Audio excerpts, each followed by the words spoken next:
ആപ്പിളിൻ്റെ ഏറ്റവും latest update ആയിട്ടുള്ള 17.3 അപ്ഡേറ്റ് നമ്മളുടെ എല്ലാം ഡിവൈസുകൾ റിലീസ് ചെയ്തിട്ട് 3-ലധികം ദിവസങ്ങളായി. അപ്പോൾ ഇത്രയും ദിവസം നമ്മുടെ എല്ലാ ഡിവൈസും ഈ ഒരു അപ്ഡേറ്റ് യൂസ് ചെയ്ത് നോക്കിയതിന് ശേഷമുള്ള ഈ ഒരു അപ്ഡേറ്റിൽ വന്നേക്കുന്ന മാറ്റങ്ങൾ, അതായത് കഴിഞ്ഞ വീഡിയോയിൽ നമ്മൾ മെൻഷൻ ചെയ്യാത്ത 2-3 കാര്യങ്ങൾ, അതോടൊപ്പം തന്നെ ബഗ്ഗുകൾ, അതിനുള്ള സൊല്യൂഷൻസും, വെറുതെ ബഗ്ഗുകളല്ല, ഇപ്പോൾ ബാറ്ററി, നെറ്റ്വർക്ക്, ഇങ്ങനെ സംബന്ധമായിട്ടുള്ള പല പ്രോബ്ലംസും പല യൂസേഴ്സിനുണ്ട്. അപ്പോൾ ഇതിനുള്ള സൊല്യൂഷൻസും ഞാൻ ഈ ഒരു വീഡിയോയിലൂടെ നിങ്ങളോട് ഷെയർ ചെയ്യുന്നുണ്ട്. അപ്പോൾ പറയുന്ന കാര്യങ്ങൾ നിങ്ങൾ വ്യക്തമായിട്ട് കേൾക്കുക, അതിനുശേഷം ആ പറഞ്ഞ പോലെ ചെയ്യുക. അപ്പോൾ ഇത്രയും കാര്യങ്ങളാണ് നമ്മൾ ഇന്നത്തെ ഈ ഒരു വീഡിയോയിലൂടെ നിങ്ങളോട് ഷെയർ ചെയ്യുന്നത്. So this is me Milan and welcome back. അപ്പോൾ ആദ്യം തന്നെ കഴിഞ്ഞ അപ്ഡേറ്റ് വീഡിയോയിൽ നമ്മൾ മിസ്സാക്കിയ 2-3 ഫീച്ചേഴ്സ് ഉണ്ട്. അത് പറഞ്ഞുകൊണ്ട് നമുക്ക് വീഡിയോ തുടങ്ങാം. ആദ്യം തന്നെ നമ്മുടെ ക്രാഷ് ഡിറ്റക്ഷൻ iOS 17.3 അപ്ഡേറ്റിൽ ഇപ്പം ഈ കാണുന്ന എല്ലാ ഡിവൈസുകളും നമ്മൾ 17.3 റൺ ചെയ്യുന്നത് കഴിഞ്ഞ 3 ദിവസമായിട്ട്. 13 Pro, 14 Pro, 15 Pro, അതോടൊപ്പം തന്നെ 11ഉം 12ഉം നമ്മൾ യൂസ് ചെയ്യുന്നുണ്ട്. 10s 17.3 അപ്ഡേറ്റിലാണ്. ഇതിൽ ഏറ്റവും ആദ്യത്തെ കാര്യം എന്ന് പറയുന്നത് ക്രാഷ് ഡിറ്റക്ഷൻ ആണ്. അതായത് നമ്മുടെ സെറ്റിംഗ്സിൽ എമർജൻസി SOSൽ കഴിഞ്ഞ iPhone 14 സീരീസ് റിലീസ് ചെയ്തപ്പം ആപ്പിൾ കൊണ്ടുവന്ന ഒരു പുതിയ ഫീച്ചറാണ് ഇതും, ക്രാഷ് ഡിറ്റക്ഷൻ. സോ ഇതിനകത്ത് കുറച്ച് ഒപ്റ്റിമൈസേഷൻ അല്ലെങ്കിൽ ഇംപ്രൂവ്മെൻറ്റ്സ് ആപ്പിൾ iPhone 15 സീരീസിലും 14 സീരീസിലും കൊണ്ടുവന്നിട്ടുണ്ട്. രണ്ടാമത്തെ കാര്യം സെക്യൂരിറ്റി പാച്ചസ് ആണ്. 17.3 അപ്ഡേറ്റിൽ iPadOS 17ലും നമുക്ക് കുറേയധികം സെക്യൂരിറ്റി പാച്ചസ് ആപ്പിൾ കൊണ്ടുവന്നിട്ടുണ്ട്. സോ ഏകദേശം 10-ലധികം security patches neural engine base ചെയ്തിട്ടുള്ള, കേണൽ ബേസ് ചെയ്തിട്ടുള്ള, വെബ്, നമ്മുടെ സഫാരി അല്ലെങ്കിൽ വെബ് കിറ്റ് ബേസ് ചെയ്തിട്ടുള്ള കുറേയധികം വൾണറബിലിറ്റീസ് ആപ്പിൾ ഇതിൽ പാച്ച് ചെയ്തിട്ടുണ്ട്. പിന്നെ പറയാനുള്ള ഒരു കാര്യം എന്ന് പറയുന്നത് നമ്മുടെ വാച്ച് OSനെ പറ്റിയാണ്. വാച്ച് OSൽ കാര്യമായിട്ടുള്ളൊരു 2-3 ഇംപ്രൂവ്മെൻറ്റ്സ് ആപ്പിൾ കൊണ്ടുവന്നിട്ടുണ്ട്. ഒന്നാമത്തെ കാര്യം എന്ന് പറയുന്നത് പുതിയ കുറേയധികം watch faces, Snoopy watch faces Apple WatchOS 10.3 അപ്ഡേറ്റിൽ ഇൻക്ലൂഡ് ചെയ്തിട്ടുണ്ട്. രണ്ടാമത്തെ കാര്യം, നമുക്ക് സ്വൈപ്പ് ജസ്റ്റർ, അതായത് നമുക്ക് ഒരു വാച്ച് ഫേസിൽ നിന്ന് മറ്റൊരു വാച്ച് ഫേസിലേക്ക് പോകാനുള്ള ആ ഒരു ജസ്റ്റർ നമുക്ക് ഉണ്ടായിരുന്നു. WatchOS 10 റിലീസ് ചെയ്ത ടൈമിൽ ആപ്പിൾ അത് ഡിസേബിൾ ചെയ്തായിരുന്നു. നമുക്ക് ഇങ്ങനെ സ്വൈപ്പ് ചെയ്യാൻ സാധിക്കത്തില്ലായിരുന്നു. നമുക്ക് സ്വൈപ്പ് ചെയ്യണമെന്നുണ്ടെങ്കിൽ പ്രസ് ആൻഡ് ഹോൾഡ് ചെയ്ത് ഓരോ വാച്ച് ഫേസും ഇങ്ങനെ പോയാൽ മാത്രമേ ഉള്ളായിരുന്നു നമുക്ക് വാച്ച് ഫേസുകൾ ചേഞ്ച് ചെയ്യാൻ സാധിക്കത്തുള്ളായിരുന്നു. എന്നാൽ ഈ ഒരു 10.3 അപ്ഡേറ്റിൽ, WatchOS 10.3 അപ്ഡേറ്റിൽ ആപ്പിൾ അത് പരിഹരിച്ചിട്ടുണ്ട്.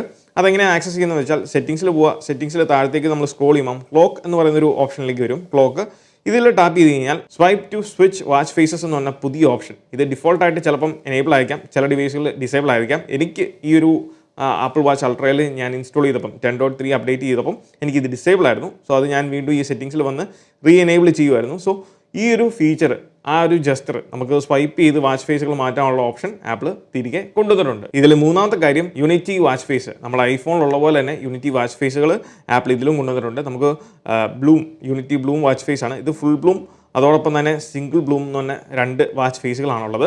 ഇതിൽ ഈ സിംഗിൾ ബ്ലൂമിനകത്ത് നമുക്ക് കളേഴ്സ് കാര്യങ്ങളൊക്കെ എല്ലാത്തിനകത്തും ചേഞ്ച് ചെയ്യുന്ന പോലെ 5 കളേഴ്സ് നമുക്ക് ഇതിലും iOS 17.3 കൊണ്ടുവന്ന പോലെ ആ ഒരു ചേഞ്ചസ് എല്ലാം, കളേഴ്സിൽ ഓപ്ഷൻസ് എല്ലാം കൊണ്ടുവന്നിട്ടുണ്ട്. അതോടൊപ്പം കോംപ്ലിക്കേഷൻസ്, നമുക്ക് 4 കോംപ്ലിക്കേഷൻസ് ഈ ഒരു സിംഗിൾ ബ്ലൂമിൽ ആഡ് ചെയ്യാൻ സാധിക്കും. എന്നാൽ നമ്മൾ ഈ ഒരു ഫുൾ ബ്ലൂമിലേക്ക് വരുമ്പോൾ നമുക്ക് കോംപ്ലിക്കേഷൻസ് ആഡ് ചെയ്യാൻ സാധിക്കത്തില്ല. ഇതിൽ കാണാം കോംപ്ലിക്കേഷൻസ് നോട്ട് അവൈലബിൾ. എന്നാൽ കളേഴ്സ് കാര്യങ്ങളൊക്കെ നമുക്ക് 5 കളേഴ്സും ഇവിടെ ഓഫർ ചെയ്യുന്നുണ്ട്. അപ്പോൾ ഇത്രയും കാര്യങ്ങളാണ് കഴിഞ്ഞ വീഡിയോയിൽ നമ്മൾ മിസ്സാക്കിയ ഏതാനും ചില പുതിയ ഫീച്ചേഴ്സ്. ഇനി ഓരോ അപ്ഡേറ്റിൻ്റെയും കീ ആയിട്ടുള്ള പ്രധാനപ്പെട്ട കാര്യങ്ങളിലേക്ക് വരുമ്പം, അതായത് പെർഫോമൻസ്, ബഗ്ഗുകൾ, പ്രോബ്ലംസ്, അതിനുള്ള സൊല്യൂഷൻസ്, അതോടൊപ്പം ബാറ്ററി, ഇത്രയും കാര്യങ്ങളാണ്. അതിൽ ഒന്നാമത്തെ കാര്യം, ഞാൻ ഈ ഒരു അപ്ഡേറ്റ് നമ്മുടെ 15 Proയിൽ iTunes ഉപയോഗിച്ച് തന്നെയാണ് ചെയ്തത്. ഈ ഒരു iTunes ഉപയോഗിച്ച് ചെയ്യാൻ പറയുന്നതിൻ്റെ കാര്യം ഞാൻ പലതവണ എടുത്തു പറഞ്ഞിട്ടുള്ള കാര്യമാണ്. എങ്കിലും അറിയത്തില്ലാത്തവർക്ക് വേണ്ടി ഒന്നും കൂടെ ഞാൻ പറയാം. അതായത് iTunes ഉപയോഗിച്ച് നമ്മൾ സോഫ്റ്റ്വെയർ അപ്ഡേറ്റ് ചെയ്യുമ്പം അത് ക്ലീൻ ആയിട്ടുള്ള ഇൻസ്റ്റാളേഷൻ ആണ് നടത്തുന്നത്. അതായത് നമ്മുടെ ഫോണിൽ നമുക്കറിയാം 400 MB 1 GB ഒക്കെ അപ്ഡേറ്റ് സൈസാണ് OTA ഓവർ ദ എയർ നമുക്ക് ലഭിക്കുന്നത്. എന്നാൽ iTunes ഉപയോഗിച്ച് നമ്മൾ ചെയ്യുമ്പോൾ നിങ്ങൾക്ക് മനസ്സിലാകും അതിൻ്റെ അപ്ഡേറ്റ് സൈസ് എന്ന് പറയുന്നത് 8 GB 9 GB ഒക്കെയാണ്, ഡിപ്പെൻഡിങ് ഓൺ ഡിവൈസിൻ്റെ മോഡൽ അനുസരിച്ച്. എന്നാൽ ഇത് തമ്മിലുള്ള വ്യത്യാസം എന്താണെന്ന് വെച്ചാൽ നമുക്ക് ഫുള്ളായിട്ടുള്ള ക്ലീൻ ഇൻസ്റ്റലേഷനാണ് ഡിവൈസ് ഉപയോഗിച്ച് നമ്മൾ ഇതുപോലെ അപ്ഡേറ്റ് ചെയ്യുമ്പോൾ ലഭിക്കുന്നത്. എന്നാൽ OTA ചെയ്യുമ്പോൾ ഓവർ റൈറ്റ് ചെയ്യുവാണ്. നിലവിലുള്ള OSന് മേലിലേക്ക് എന്താണോ മാറ്റം വന്നേക്കുന്നത് അല്ലെങ്കിൽ കൂടുതലായിട്ട് വന്നേക്കുന്നത് അത് ഓവർ റൈറ്റ് ചെയ്യുവാണ് ചെയ്യുന്നത്. രണ്ടാമത്, ഇങ്ങനെ ഓവർ റൈറ്റ് ചെയ്യുന്നതുകൊണ്ട് നമ്മളുടെ ഡിവൈസിൻ്റെ സ്റ്റോറേജ് എക്സ്ട്രാ എടുക്കുന്നൊന്നുമില്ല. നമ്മുടെ സെറ്റിംഗ്സിൽ ജനറൽസിൻ്റെ ഓപ്ഷനിൽ പോയി കഴിഞ്ഞാൽ നമുക്ക് അവിടെ നമ്മുടെ ഐഫോൺ സ്റ്റോറേജ് കാണാം. അതിൽ ഏറ്റവും താഴത്തേക്ക് നിങ്ങൾ സ്ക്രോൾ ചെയ്താൽ ആപ്ലിക്കേഷൻ ലോഡ് ആകുന്നേ ഉള്ളൂ. ഇവിടെ നിങ്ങൾക്ക് കാണാം സിസ്റ്റം ഡേറ്റ എന്ന് പറയുന്നത് 5 GB. അതോടൊപ്പം iOS 17.3 എന്ന് പറയുന്നത് നിങ്ങൾക്ക് ഇവിടെ കാണാം യൂഷ്വലി ഉള്ള പോലെ തന്നെ 12 GB അകത്തേ ഉള്ളൂ. അല്ലാതെ നമുക്ക് ഓരോ അപ്ഡേറ്റ് വരുമ്പോൾ നമ്മുടെ സ്റ്റോറേജ് കൂടുന്നൊന്നുമില്ല. ഇനി ഇവിടെ സ്റ്റോറേജിൽ നിങ്ങൾ ഈ മേളിൽ വിഷ്വലൈസ് ചെയ്തേക്കുന്നതും ഈ താഴെ എഴുതിയേക്കുന്നതും തമ്മിൽ യാതൊരു ബന്ധവും ഇല്ല എന്ന് തോന്നുന്നുണ്ടെങ്കിൽ അത് നമ്മുടെ സ്റ്റോറേജ് ഓപ്ഷൻ്റെ ബഗ്ഗാണ്. ചില യൂസേഴ്സിന് ഈ ഒരു ഇഷ്യൂ ഉണ്ടായിട്ട് പല റിപ്പോർട്ടുകളും ലഭിച്ചിട്ടുണ്ട്. സോ സ്റ്റോറേജ് ഓപ്ഷനിൽ ചില ബഗ്ഗുകൾ ഇപ്പോഴും ഉണ്ട്. ഈ തേർഡ് പാർട്ടി ആപ്ലിക്കേഷൻസിൻ്റെ കാര്യം പറയുമ്പോൾ എടുത്തു പറയേണ്ട 2 ബഗ്ഗുകളാണ് നിലവിൽ ഫേസ് ചെയ്യുന്ന കുറേയധികം കമൻറ്റ് കണ്ടതാണ്. അതായത് വാട്സാപ്പിൻ്റെ സ്റ്റാറ്റസ് ബഗ്, അതായത് വാട്സാപ്പ് സ്റ്റാറ്റസിൻ്റെ ഓഡിയോ പ്ലേ ആകുന്നില്ല എന്നുള്ള കാര്യം. എനിക്ക് അങ്ങനെ ഒരു ബഗ്ഗോ കാര്യങ്ങളോ ഒന്നും ഞാൻ ഉപയോഗിക്കുന്ന ഒരു ഐഫോണിലും ഞാൻ ഫേസ് ചെയ്തില്ല. വാട്സാപ്പിൻ്റെ സ്റ്റാറ്റസിൻ്റെ കാര്യത്തിലേക്ക് വരുമ്പം നിങ്ങളൊരു കാര്യം ശ്രദ്ധിക്കുക, നിങ്ങൾ വാട്സാപ്പ് ഓഡിയോ പ്ലേ ചെയ്യുന്ന സമയത്ത്, വാട്സാപ്പിൻ്റെ സ്റ്റാറ്റസ് പ്ലേ ചെയ്യുന്ന സമയത്ത് നിങ്ങളുടെ ഡിവൈസ് മ്യൂട്ടിലാണെന്നുണ്ടെങ്കിൽ ഓഡിയോ നമ്മൾ കൂട്ടാൻ ശ്രമിച്ചാലും അല്ലെങ്കിൽ വോളിയം ബ്രോക്കറിൽ അഡ്ജസ്റ്റ് ചെയ്യാൻ ശ്രമിച്ചാലും ഓഡിയോ കേൾക്കത്തില്ല എന്നുള്ള കാര്യമാണ്. സോ നിങ്ങൾ മ്യൂട്ട് ആണെന്നുണ്ടെങ്കിൽ മ്യൂട്ട് മാറ്റിയിട്ടൊന്ന് നോക്കുക. ഇനി അങ്ങനെ ചെയ്തിട്ട് വർക്ക് ആകുന്നില്ലെങ്കിൽ ഡിവൈസ് ഒന്ന് റീസ്റ്റാർട്ട് ചെയ്ത് നോക്കുക. അല്ലാന്നുണ്ടെങ്കിൽ അത് വാട്സാപ്പിൻ്റെ മാത്രം ബഗ് ആകാം, അത് iOS-ഉമായിട്ട് യാതൊരു ബന്ധവും കാണത്തില്ലായിരിക്കും. നാലാമത് സ്റ്റോളൺ ഡിവൈസ് പ്രൊട്ടക്ഷൻ എന്ന് പറഞ്ഞാൽ ഈ ഒരു പുതിയ സെക്യൂരിറ്റി ഫീച്ചർ ആപ്പിൾ 17.3 അപ്ഡേറ്റിലാണ് ഇൻട്രൊഡ്യൂസ് ചെയ്തത്. സോ 17.3 എന്ന് പറയുന്ന അപ്ഡേറ്റ് ചെയ്യാനുള്ളതിൻ്റെ ഏറ്റവും വലിയ കാരണങ്ങളിൽ ഒന്നാണ് സ്റ്റോളൺ ഡിവൈസ് പ്രൊട്ടക്ഷൻ എന്ന് പറഞ്ഞ ഈ ഒരു ഫീച്ചർ. ഈ ഒരു ഫീച്ചർ എന്താണെന്നും ഇതെങ്ങനെയാണ് നമുക്ക് ഉപയോഗപ്പെടുന്നത് എന്നുള്ളത് കഴിഞ്ഞ ഈ ഒരു വീഡിയോയിൽ ഞാൻ വളരെ ഡീറ്റെയിൽ ആയിട്ട് എക്സ്പ്ലെയിൻ ചെയ്തിട്ടുണ്ട്. എങ്കിലും കുറച്ച് കമൻറ്റുകൾ കണ്ടാണ് ഈ ഒരു ഫീച്ചർ നമ്മൾ യൂസ് ചെയ്താലും നമുക്ക് ചില കാര്യങ്ങൾ, അതായത് ഫേസ് ID റീസെറ്റ് ചെയ്താൽ നമുക്ക് വേണമെന്നുണ്ടെങ്കിൽ, അല്ലെങ്കിൽ നമ്മുടെ സെറ്റിങ്സ് റീസെറ്റ് ചെയ്താൽ നമുക്ക് നമ്മുടെ പാസ്വേഡും ഫേസ് ID ഒക്കെ റിമൂവ് ആകുമല്ലോ എന്നുള്ള പല സംശയങ്ങളും പല ആളുകളും ചോദിക്കുന്നത് ഞാൻ കണ്ടായിരുന്നു കമൻസിൽ. സോ അവർക്കുള്ള ഉത്തരമാണ് നമ്മുടെ ജനറൽസിൽ നമ്മുടെ റീസെറ്റ് എന്ന് പറഞ്ഞ ഓപ്ഷനിൽ പോയി കഴിഞ്ഞാൽ ഇവിടെ റീസെറ്റ് ഓൾ സെറ്റിംഗ്സ് ഉണ്ട്. ഈ സ്റ്റോളൺ ഡിവൈസ് പ്രൊട്ടക്ഷൻ എന്ന ഫീച്ചർ നിങ്ങൾ എനേബിൾ ചെയ്തിട്ടുണ്ടെങ്കിൽ റീസെറ്റ് എന്ന ഓപ്ഷനിൽ ടാപ്പ് ചെയ്യുമ്പോൾ നിങ്ങൾക്ക് കാണാം ഫേസ് ID അവിടെ ചോദിക്കുന്നു. ഫേസ് ID ഇല്ലാതെ, ഇതുവരെ നമുക്ക് ഇല്ലായിരുന്നു ഇങ്ങനെ ഒരു ഓപ്ഷൻ, ഫേസ് ID ഇല്ലാതെ നിങ്ങൾക്ക് റീസെറ്റ് ചെയ്യാൻ സാധിക്കില്ല. എന്നാൽ നമ്മുടെ 13ൽ ഞാൻ റൺ ചെയ്യുന്നത് നമ്മുടെ സോഫ്റ്റ്വെയർ അപ്ഡേറ്റിൻ്റെ ഓപ്ഷൻ ചെക്ക് ചെയ്യുവാണെങ്കിൽ നിങ്ങൾക്ക് മനസ്സിലാവും 17.3 തന്നെയാണ്.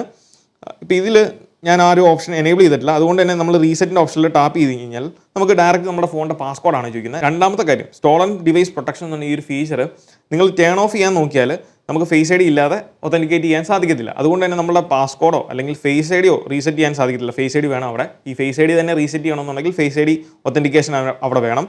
അതോടൊപ്പം തന്നെ നമ്മുടെ പാസ്കോഡ് ടേൺ ഓഫ് ചെയ്യാനും നമ്മുടെ ഫേസ് ID അവിടെ ആവശ്യമാണ്. ഈ ഒരു പാസ്കോഡോ ഫേസ് ID അല്ലെങ്കിൽ ഈ ഒരു ഫീച്ചറോ തന്നെ നമ്മൾ ഡിസേബിൾ ചെയ്യാൻ നോക്കിയാൽ, എത്ര നിങ്ങൾ നോക്കിയാലും ഒരിക്കലും നമുക്ക് പാസ്കോഡ് എൻ്റർ ചെയ്യാൻ ചോദിക്കത്തില്ല. അപ്പോഴെല്ലാം ഫേസ് ID തന്നെ ആയിരിക്കും നമുക്ക് ചോദിക്കുന്നത്. ഫേസ് ID ഫെയിൽ ആയാലും വീണ്ടും നിങ്ങൾ ട്രൈ ചെയ്ത് നോക്കിയോ, ഫേസ് ID മാത്രമേ റെക്കഗ്നൈസ് ചെയ്യാൻ ചോദിക്കത്തുള്ളൂ. നമുക്ക് ഒരിക്കലും പാസ്കോഡ് ചോദിക്കത്തില്ല. ഇപ്പോഴും ഞാൻ റീട്രൈ അല്ലെങ്കിൽ നമുക്കിവിടെ കാണാം ഓക്കെ കൊടുത്തു, വീണ്ടും നമ്മൾ ടാപ്പ് ചെയ്യുമ്പോൾ ഫേസ് ID തന്നെയാണ് ചോദിക്കുന്നത്. അടുത്തൊരു ബഗ് 14 Pro 15 Pro യൂസേഴ്സ് കൂടുതലായിട്ട് മെൻഷൻ ചെയ്ത മറ്റൊരു ബഗ്ഗാണ് നമ്മുടെ വാൾപേപ്പർ ഓപ്ഷനിൽ. ഞാൻ കഴിഞ്ഞ വീഡിയോയിൽ പറഞ്ഞിട്ടുണ്ടായിരുന്നു, നമുക്ക് വാൾപേപ്പർ പുതിയ ഈ ഒരു വാൾപേപ്പർ വന്നപ്പം, അതായത് യൂണിറ്റി വാൾപേപ്പർ വന്നപ്പം നമുക്ക് ലോക്ക് സ്ക്രീൻ ലോക്ക് ചെയ്യുന്ന സമയത്ത് ഈ ഒരു പാറ്റേൺ ഇങ്ങനെ ചേഞ്ച് ചെയ്യുന്ന കാര്യങ്ങൾ ഞാൻ കാണിച്ചിട്ടുണ്ടായിരുന്നു. ഇതുപോലെ നമുക്ക് ഓരോ വാൾപേപ്പർ ലോക്ക് ചെയ്യുന്ന സമയത്തും നമുക്ക് പാറ്റേൺസിൽ ചേഞ്ച് ഉണ്ടാകും. എന്നാൽ ചില 14, 15 Pro ഡിവൈസ് യൂസേഴ്സ് മെൻഷൻ ചെയ്തതാണ് അവർക്ക് ഈ ഒരു പാറ്റേൺ ചേഞ്ച് ഉണ്ടാകുന്നില്ല എന്നുള്ള കാര്യം. അവിടെ നിങ്ങൾ ശ്രദ്ധിക്കേണ്ടത്, നിങ്ങൾ സെറ്റിങ്സിൽ പോവുക, അതിനുശേഷം ഡിസ്പ്ലേ ആൻഡ് ബ്രൈറ്റ്നസിൻ്റെ ഓപ്ഷനിൽ നമ്മുടെ ഓൾവേസ് ഓൺ ഡിസ്പ്ലേ എന്ന ഓപ്ഷനിൽ ഈ രണ്ട് ഓപ്ഷൻസും എനേബിൾഡ് ആണോ എന്നുള്ളത് ഉറപ്പുവരുത്തുക. ഇത് എനേബിൾ ചെയ്ത് കഴിഞ്ഞാൽ നിങ്ങൾക്ക് ഈ പറഞ്ഞ രീതിയിൽ നമ്മുടെ ലോക്ക് സ്ക്രീനിലെ പാറ്റേൺ ചേഞ്ച് ചെയ്യുന്ന കാണാൻ സാധിക്കും. ഇനിയും ഇത് എനേബിൾ ചെയ്തിട്ട് നിങ്ങൾക്ക് ചേഞ്ചസ് വരുന്നില്ല എന്നുണ്ടെങ്കിൽ നിങ്ങൾ ഫോണൊന്ന് റീസ്റ്റാർട്ട് ചെയ്ത് നോക്കുക. റീസ്റ്റാർട്ട് ചെയ്താൽ മതി. ഒരു റീസ്റ്റാർട്ട് കൊണ്ട് പല ചേഞ്ചസും ഉണ്ടാകാം, ചില ബഗ്ഗുകളൊക്കെ വാനിഷ് ആയേക്കാം. സോ റീസ്റ്റാർട്ട് ചെയ്ത് നോക്കുക. പിന്നെ പല യൂസേഴ്സിനുള്ള മറ്റൊരു തെറ്റിദ്ധാരണയാണ്, ഓരോ അപ്ഡേറ്റ് ചെയ്യുമ്പോൾ നമ്മളുടെ ക്യാമറ ക്വാളിറ്റി കുറയുന്നു എന്നൊക്കെ പറഞ്ഞ് പല കാര്യങ്ങളും നമുക്ക് സ്ഥിരമായിട്ട് കാണുന്ന ഒരു കാര്യമാണ്. ഒരിക്കലും അപ്ഡേറ്റ് കൊണ്ട് ക്യാമറയുടെ ക്ലാരിറ്റിനെയോ ക്വാളിറ്റിനെയോ ഒന്നും ബാധിക്കത്തില്ല. ഇനി ബഗ്ഗുകൾ എന്തെങ്കിലും ഉണ്ടെങ്കിൽ ചിലപ്പം ഫോട്ടോ എടുക്കുന്ന സമയത്ത് എന്തെങ്കിലും മൈനറായിട്ടുള്ള ഇഷ്യൂസോ അല്ലെങ്കിൽ എന്തെങ്കിലും ഗ്രെയിൻസ് പോലെയോ അല്ലെങ്കിൽ ക്വാളിറ്റി ലോസ് പോലെയൊക്കെ തോന്നിയേക്കാം. രണ്ടാമത്തെ കാര്യം, ചില ആളുകൾ ഫോട്ടോസ് എടുക്കുമ്പം ഇപ്പം 14 Pro പോലുള്ള ഡിവൈസുകളിൽ അല്ലെങ്കിൽ 13 Pro 14 Pro 15 Pro ഡിവൈസുകളിലൊക്കെ നമുക്ക് മാക്രോ മോഡ് ഉണ്ട്. സോ ഈ മാക്രോ മോഡ് ഉള്ളതുകൊണ്ട് തന്നെ നിങ്ങൾക്ക് ഈ കാണുന്ന പോലെ നമുക്ക് അവിടെ ഒരു പൂവിൻ്റെ ഐക്കൺ അവിടെ കാണാൻ സാധിക്കും. സോ ഈ മാക്രോ മോഡിൽ ഫോട്ടോ എടുക്കുമ്പം നമുക്ക് ക്വാളിറ്റിയിൽ ഭയങ്കരമായിട്ടുള്ള വ്യത്യാസം വരും. അതുകൊണ്ട് നമുക്ക് ഭയങ്കരമായിട്ടും ഗ്രെയിൻസ് അല്ലെന്നുണ്ടെങ്കിൽ നോയ്സ് ഉള്ള പോലെയൊക്കെ ഫീൽ ചെയ്തേക്കാം. സോ നിങ്ങൾ മാക്രോ മോഡ് ഓഫ് ചെയ്തിട്ട് ഫോട്ടോ എടുക്കാൻ ശ്രമിക്കുക. അതുകൊണ്ടാകാം ചിലപ്പോൾ നിങ്ങൾക്ക് ക്വാളിറ്റിയിൽ വ്യത്യാസമുണ്ട് എന്ന് പല ആളുകളും മെൻഷൻ ചെയ്യുന്ന കാര്യം. ഇനി ഈ പറഞ്ഞതല്ലാതെ ക്യാമറയിൽ മറ്റെന്തെങ്കിലും ബഗ് ഫീൽ ചെയ്യുന്നുണ്ടെങ്കിൽ നിങ്ങൾ ഫോണൊന്ന് റീസ്റ്റാർട്ട് ചെയ്ത് നോക്കുക. ഞാൻ ആദ്യം പറഞ്ഞ പോലെ റീസ്റ്റാർട്ട് കൊണ്ട് കുറേ അധികം മാറ്റങ്ങൾ ഉണ്ടാകാം. ഈ പറയുന്ന പല ബഗ്ഗുകളും മാറിയേക്കാം. സോ റീസ്റ്റാർട്ട് എന്ന് പറയുന്നത് വളരെ എസെൻഷ്യൽ ആയിട്ടുള്ള കാര്യമാണ്. പിന്നെ ഉണ്ടാകാൻ ചാൻസ് ഉള്ള മറ്റൊരു ഇഷ്യൂ ആണ് നെറ്റ്വർക്ക് ബേസ്ഡ് ആയിട്ടുള്ള ഇഷ്യൂസ്. ഇപ്പം വൈഫൈ അല്ലെങ്കിൽ നമ്മുടെ സെല്ലുലാർ സംബന്ധമായിട്ട് എന്തെങ്കിലും ഇഷ്യൂസ് ഒക്കെ ഉണ്ടെന്നുണ്ടെങ്കിൽ നിങ്ങൾ സെറ്റിംഗ്സിൽ പോവുക, അതിൽ ജനറൽസിൻ്റെ ഓപ്ഷനിൽ റീസെറ്റ് എന്ന ഓപ്ഷനിൽ റീസെറ്റ് നെറ്റ്വർക്ക് സെറ്റിംഗ്സ് എന്ന ഓപ്ഷൻ ഉണ്ട്. ഇത് നിങ്ങൾ ചെയ്യുക. പിന്നീട് ഞാൻ ഫേസ് ചെയ്ത മറ്റൊരു ബഗ്ഗാണ്, കഴിഞ്ഞ 2 അപ്ഡേറ്റുകളായിട്ടും ഇതേ സെയിം ബഗ് എക്സിസ്റ്റ് ചെയ്യുന്നുണ്ട്. അതായത് നമ്മൾ ഡിവൈസ് ലോക്ക് ചെയ്ത് കഴിഞ്ഞാൽ ചില ടൈമുകളിൽ നമ്മൾ ഡിവൈസ് ഇതുപോലെ ടാപ്പ് ചെയ്ത് ഈ ഡിസ്പ്ലേയുടെ ടാപ്പ് ചെയ്ത് അല്ലെങ്കിൽ ടച്ച് ചെയ്ത് നമ്മൾ വെയ്ക്ക് ചെയ്യാൻ നോക്കിയാൽ വെയ്ക്ക് ആകത്തില്ല. ആ ഒരു ടൈമിൽ നമ്മുടെ ടച്ച് രജിസ്റ്റർ ആകുന്നില്ല. സോ ഇപ്പോഴും ചില ടൈമുകൾ, എല്ലാ ടൈമുകളിലും ഇല്ല, ചില ടൈമുകളിൽ ഈ ഇതേ സെയിം പ്രോബ്ലം ഞാൻ ഫേസ് ചെയ്യുന്നുണ്ട്. അതുപോലെ തന്നെ കഴിഞ്ഞ വീഡിയോയിൽ ഞാൻ മെൻഷൻ ചെയ്തൊരു കാര്യമാണ് ഫേസ് ID ആൻഡ് പാസ്കോഡ് എന്ന് പറയുന്ന ചില ആളുകൾ വീണ്ടും റിപ്പീറ്റഡ് ആയിട്ട് അതേ കമൻറ്റ് തന്നെ വന്നു. അതുകൊണ്ടാണ് എടുത്ത് പറയുന്നത്. അതായത് അപ്ഡേറ്റ് ചെയ്തതിന് ശേഷം face I D and passcode ഒന്നും തന്നെ ഓപ്ഷനേ കാണുന്നില്ല എന്നുള്ള കാര്യം. അത് അപ്ഡേറ്റിൻ്റെ കുഴപ്പമോ കാര്യങ്ങളൊന്നുമല്ല, നമ്മളുടെ പ്രോബ്ലമാണ്. നിങ്ങളുടെ ഡിവൈസിൽ മാറ്റിയിട്ടേക്കുന്ന ഓപ്ഷൻ്റെ പ്രോബ്ലമാണ്. അതായത് സ്ക്രീൻ ടൈം ഓപ്ഷനിൽ പോയിട്ട് ഏറ്റവും താഴെ കണ്ടന്റ് ആൻഡ് പ്രൈവസി എന്ന് പറഞ്ഞ ഓപ്ഷനിൽ ഏറ്റവും താഴെ പാസ്കോഡ് ചേഞ്ചസ് എന്ന് പറഞ്ഞ ഓപ്ഷൻ, ഇത് നിങ്ങൾ ഡോണ്ട് അലവ് ആണ് കൊടുത്തേക്കുന്നത്. അത് അലവ് കൊടുക്കുക. അലവ് കൊടുത്ത് കഴിയുമ്പം വീണ്ടും തിരികെ face I D and passcode option വരുന്നതായിരിക്കും. ഫൈനലി ബാറ്ററിയുടെ കാര്യത്തിലേക്ക് വരുമ്പോൾ, ബാറ്ററി ഹെൽത്തിൻ്റെ കാര്യത്തിലേക്ക് വരുമ്പോൾ, ബാറ്ററി ഹെൽത്ത് ആദ്യം നോക്കാം. 99% ആണ്. കഴിഞ്ഞ 17.2.1 അപ്ഡേറ്റിന് ശേഷം 99% ആയതാണ്. ഇപ്പം 5 മാസം കഴിഞ്ഞു നമ്മൾ ഐഫോൺ 15 Pro യൂസ് ചെയ്യുന്നത്. ഇനി ഐഫോൺ 13 Proയുടെ കാര്യത്തിലേക്ക് വരുമ്പം ഇതിൻ്റെ ബാറ്ററി നമുക്ക് ചെക്ക് ചെയ്യാം. ബാറ്ററി ഹെൽത്ത് 85% ആണ് ബാറ്ററി ഹെൽത്ത് 13 Proയുടെ എന്ന് പറയുന്നത്.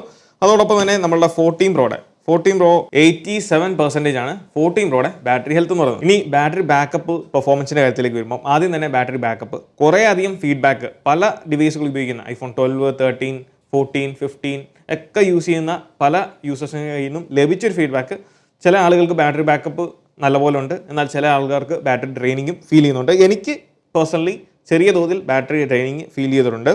പ്രീവിയസിൽ ഉണ്ടായതിനേക്കാൾ കുറച്ചും കൂടെ ബാറ്ററി ബാക്കപ്പ് കുറഞ്ഞതുപോലെയാണ് എനിക്ക് ഫീൽ ചെയ്തത്. സോ ഞാനിത് ടെസ്റ്റ് ചെയ്യുന്നതുകൊണ്ട് തന്നെ ഞാൻ റീസെറ്റ് ഓൾ സെറ്റിങ്സ് ചെയ്തില്ല. സോ നിങ്ങൾക്ക് ബാറ്ററി ഡ്രെയിനിങ് ഉണ്ട് എന്നുണ്ടെങ്കിൽ നിങ്ങൾ ചെയ്യേണ്ടത് സെറ്റിങ്സിൽ പോവുക, ജനറൽസ്, അതിലേറ്റവും താഴെ reset all settings, reset all settings എന്ന് പറഞ്ഞ ഫസ്റ്റ് ഓപ്ഷൻ, ഇത് നിങ്ങൾ ചെയ്യുക. ഇത് ചെയ്താൽ തീർച്ചയായിട്ടും നമുക്ക് 1-2 ദിവസത്തിനുള്ളിൽ ആ ഒരു ബാറ്ററിയിൽ ഉണ്ടായിരിക്കുന്ന മാറ്റം അല്ലെങ്കിൽ ആ ഒരു ഡിഫറൻസ് മനസ്സിലാവും. കുറച്ചും കൂടെ ബാക്കപ്പ് നിങ്ങൾക്ക് ലഭിക്കുന്നതായിരിക്കും. പെർഫോമൻസിനെ പറ്റി പറയുമ്പോൾ ഈ കഴിഞ്ഞ അപ്ഡേറ്റുകൾ വെച്ച് നോക്കുമ്പോൾ ബെറ്റർ ആയിട്ടുള്ള ഒരു പെർഫോമൻസ് 17.3 അപ്ഡേറ്റ് നമുക്ക് പ്രൊവൈഡ് ചെയ്യുന്നു. ഓവറോൾ പെർഫോമൻസ് അത് എല്ലാ ഡിവൈസുകളിലും നമുക്ക് 14 ആയിക്കോട്ടെ, 13 ആയിക്കോട്ടെ, 12 ആയിക്കോട്ടെ, 10s ആയിക്കോട്ടെ, ഇതിലെല്ലാം തന്നെ മോശമല്ലാത്ത നല്ലൊരു പെർഫോമൻസ് ഈ ഒരു അപ്ഡേറ്റ് തരുന്നുണ്ട്. ഇനി നിങ്ങൾക്ക് ആർക്കെങ്കിലും പെർഫോമൻസിൻ്റെ കാര്യത്തിൽ എന്തെങ്കിലും ഒരു സ്റ്റട്ടറിങ് അല്ലെങ്കിൽ ലാഗ് ഒക്കെ ഫീൽ ചെയ്യുന്നുണ്ടെങ്കിൽ നിങ്ങൾ തീർച്ചയായിട്ടും നിങ്ങളുടെ ബാറ്ററി ഹെൽത്ത് എത്ര ഉണ്ടെന്ന് ചെക്ക് ചെയ്യുക. ഒരു 80 to 75% താഴെയാണ് നിങ്ങളുടെ ബാറ്ററി ഹെൽത്ത് എങ്കിൽ തീർച്ചയായിട്ടും നിങ്ങളുടെ ഡിവൈസിൻ്റെ ബാറ്ററി റീപ്ലേസ് ചെയ്യുക. ബാറ്ററി എങ്ങനെയാണ് റീപ്ലേസ് ചെയ്യേണ്ടത്, ആപ്പിളിൻ്റെ ഒറിജിനൽ ബാറ്ററി എവിടെ നിന്ന് നമുക്ക് ലഭിക്കും എന്നുള്ള കാര്യങ്ങളൊക്കെ ഡീറ്റെയിൽ ആയിട്ട് ഈ ഒരു വീഡിയോയിൽ മെൻഷൻ ചെയ്തിട്ടുണ്ട്. അത് നിങ്ങൾ കണ്ട് കാര്യങ്ങൾ മനസ്സിലാക്കുക. അപ്പോൾ ഇത്രയും കാര്യങ്ങളാണ് 17.3 അപ്ഡേറ്റിനെ പറ്റിയുള്ള വിശേഷങ്ങൾ. അപ്പോൾ ഈ ഒരു വീഡിയോ നിങ്ങൾക്ക് ഇഷ്ടമായെന്ന് വിചാരിക്കുന്നു. ഈ വീഡിയോ ഇഷ്ടമായാൽ തീർച്ചയായിട്ടും പോയി നമ്മുടെ ലൈക്ക് ബട്ടൺ സ്മാഷ് ചെയ്യുക. So once again this is me Milan. Catch you guys next video. Till then, peace.